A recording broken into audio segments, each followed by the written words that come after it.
Hello, my name is Anyiko Owoko and I work as Sauti Sol's publicist. I have been working with them since day one, so that's about 7 years now. And it's a big honor for me to be part of the Kenya National Creative Economy Conference. I'm very sorry I wasn't able to be there personally because I'm in Sweden. I'm here for a short exchange program with a PR company called Story Relations.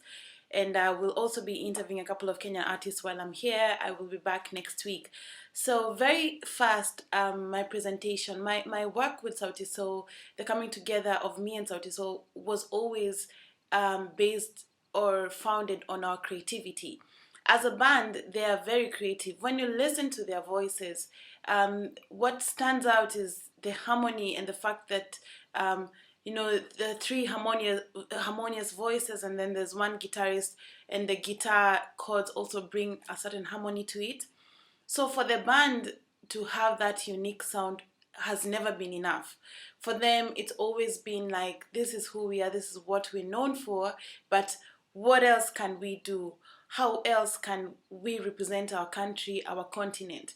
So when we first met and I heard their voices and they told me their story, I knew they had something going and I knew this is very unique.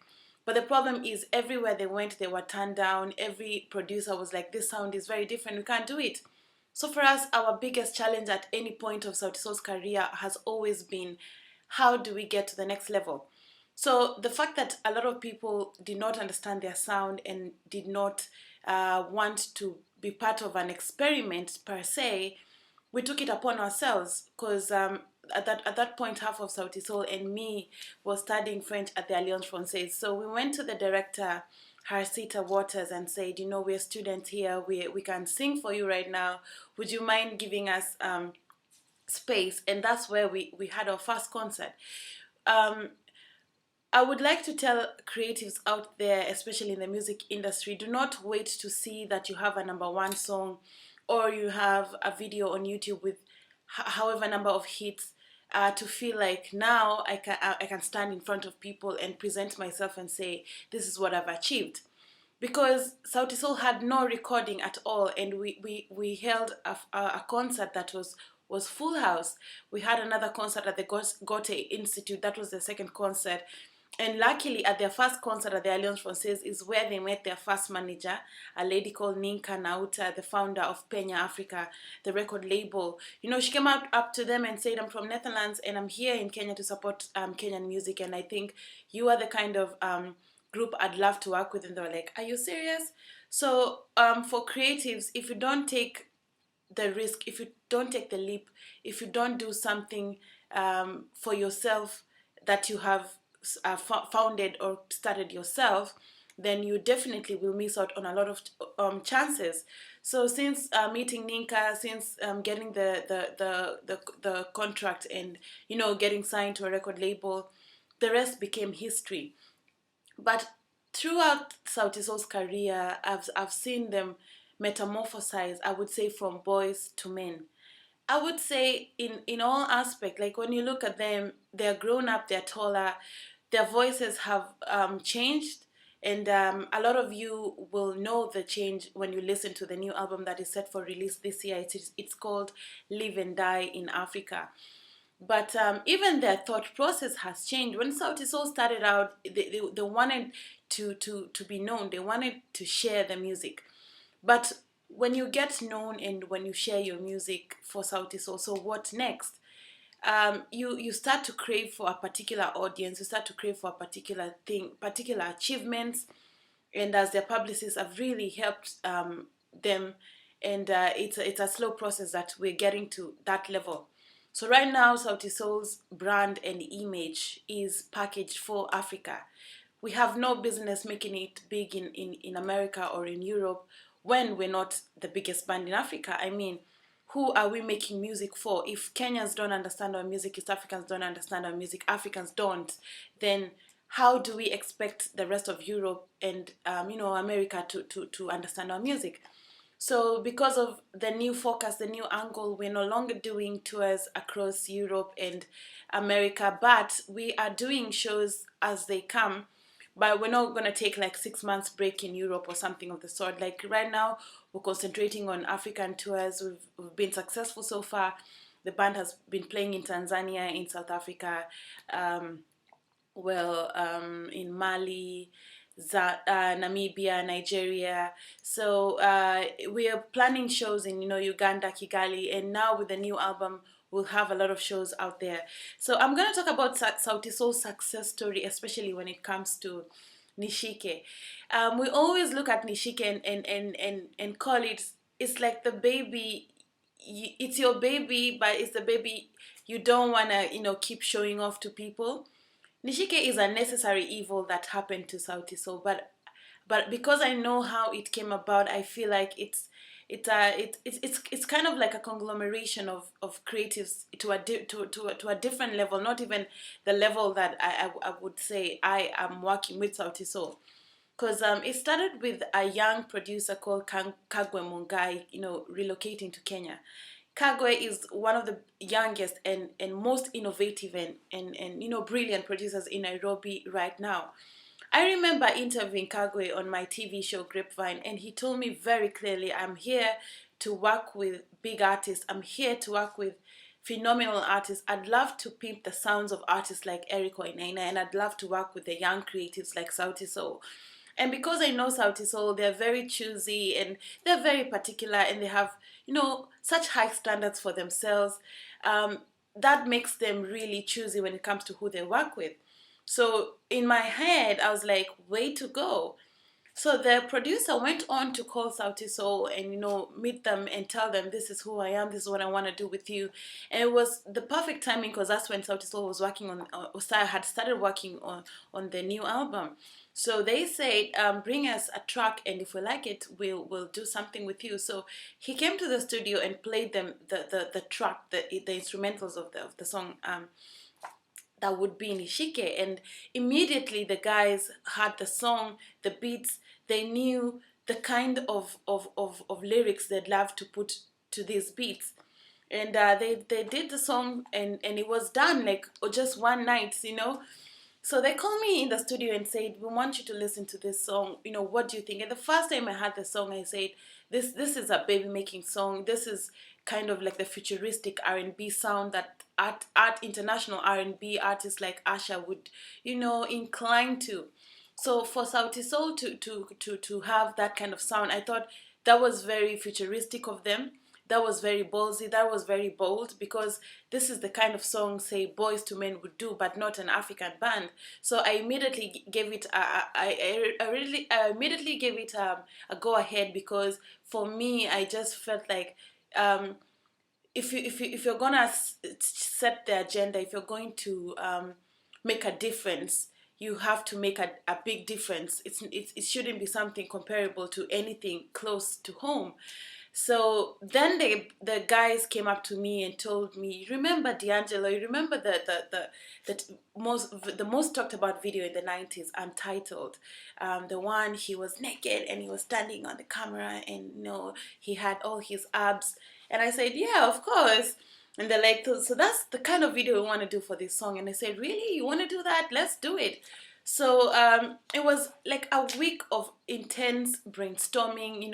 We all sat together with Sauti Sol's manager, who's also a brilliant mind. He's called Marek, and the director of that would be of Nishike, Enos Olik, and the assistant director Marvin Obaga, and their team, and a few girls who we wanted to cast for the video.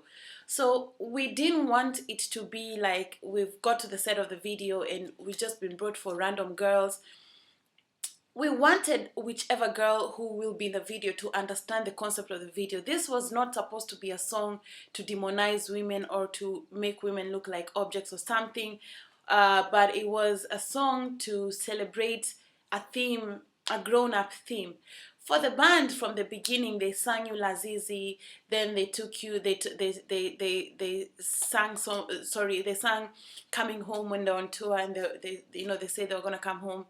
They went out to a parent and sang Mama Papa, and then eventually they're singing about Nishike, singing about bedroom business. So everything went well. The video came out, and even when we were promoting the video, I remember this was the only time I was awake for 2 hours straight because of the conversation it brought about. So at the moment, Sauti Sol were they were up for against sorry, they were up for a couple of voting voting for Channel O Music Video Awards. So we took the opportunity, to push that agenda with the trending topics and whatnot. So it's not been an easy road with a lot of criticism about them singing about that kind of song. But for true creatives don't choose. You go with what you feel at the moment and you stand up for it. So we stand up for Nishike because it's part of us. It's our song. It's one of the most sexy songs in the albums, I must say. It got a video that was only worth the message in the song. And we're happy because that is the first video that got us to 1 million hits. And after that, we had the second official Suryako music video getting to 1 million hits. And the first video of Suryako was also very close to 1,000 hits. So I would say it's a coming together of strategy and consistency and minds that want to change trends. So Sauti Sol just doesn't want to be big in Kenya and say, wow, we're big in Kenya now, we can't sleep. They work so hard every 3 days a week. They're in the studio, another 3 days in a week, they're at rehearsals. So for Sauti Sol, for me, this is what it is. We don't have any other career. We're doing this to make money off it. So when it's your business, you don't sleep and you keep obsessing and you work hard. And things like even Nishike coming to 1 million hits, they translate to currency. So artists should take seriously even social media platforms. Don't think when your song is playing on radio, that's it. You do need a team around. You need a manager, you need a publicist, you need a communications team. You need to make sure that your social media is active at all times. I say for any serious artist, you cannot afford to have your social media not having a post on for more than 3 hours. So I'm happy to say that Sauti Sol Facebook page is currently at 170,000 likes. We are at 136 followers on Twitter. We're at 54,000 on Instagram, and our YouTube now has millions of views. And none of these followers, likes, or views is bought. Like recently, Instagram did a crackdown on fake accounts and fake followers. So I would just love to say that the best thing any artist can ever have, any creative can ever have, is have a true fan base, have true followership, so that even when you don't have anything, a product out, then you have an audience that keeps engaging you in conversation. Even when Sauti Sol fans said, we don't like what you did, Nishike wasn't what we subscribed to, it's not who we knew you for. Sauti Sol answered them and said, okay, but you need to know that we're growing up, but we have other stuff for you. So for me, it's an honor to represent Sauti Sol in this very important conference. And I just love to say that Sauti Sol is not really in competition, with a lot of artists as people see it, but they're in this to bring a huge contribution to the industry and to inspire a lot of other upcoming bands and musicians. Together with Sauti Sol, would love to see Kenya's entertainment scene move a notch higher and match up to those of the West and the South. We'd love to see artists make money off their music. We'd love to see artists promote a culture of and a lifestyle of celebrities and pop culture and all those kind of things. Would love to see artists be given the VIP treatment that they deserve. So it's an honor to be part of this, and we hope that if there's any other conference, we hope to be part of it. We hope for the band to come also to the conference. They're currently in Dubai to perform at the band's 10th year anniversary. So all the best in Nairobi. Thank you so much.